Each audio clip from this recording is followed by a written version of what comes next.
But what the fuck is decolonization? Well, I'm gonna fucking tell you.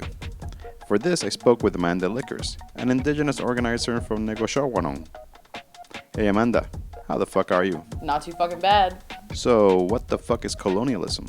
Colonialism is some fucked up shit. It is the ongoing occupation of indigenous territories, to put it very shortly. It is a process of land theft. It is a process of disenfranchisement, of exploitation, of assimilation, of genocide. It is the imposition of one culture's lifeways and traditions and laws upon another, totally undermining the sovereignty and autonomy of that other nation. So, what the fuck is a settler?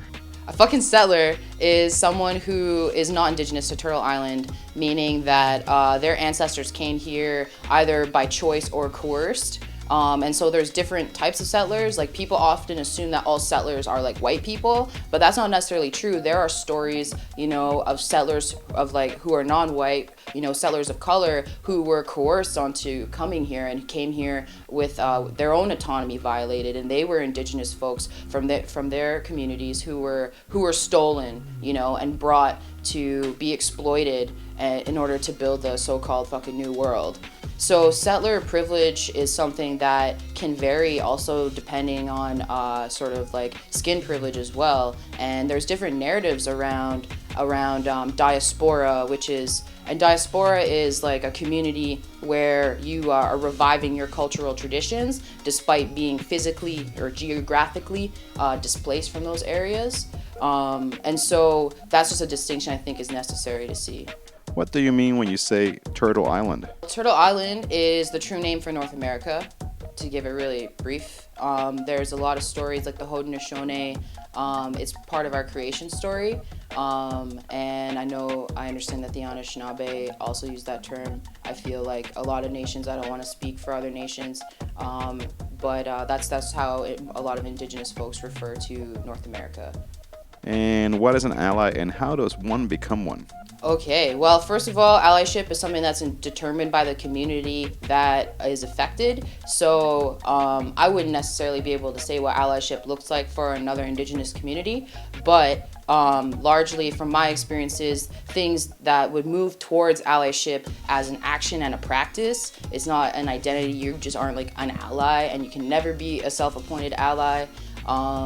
So things like, first of all, understanding the histories of the territories that you're occupying, finding out who is there before you, who's been displaced, whose blood has been spilled, and if you are a settler, finding out the ways in which your family, your histories, or even your municipality and the government have been complicit and actively played a part in that process, and also examining your own understandings and what informs those understandings in order to identify how you're contemporarily complicit in the ongoing assimilation, erasure, and genocide of indigenous peoples and their stories, and their struggle for autonomy.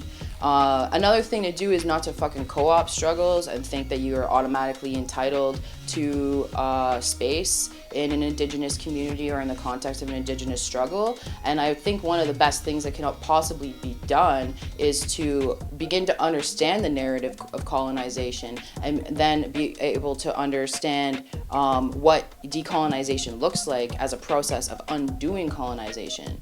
And then once you start to build that understanding and that knowledge base and that education, then you can begin to engage in meaningful dialogues with indigenous nations around how to be of aid to them and creating space for them and helping them to move towards self-determination and resurgence.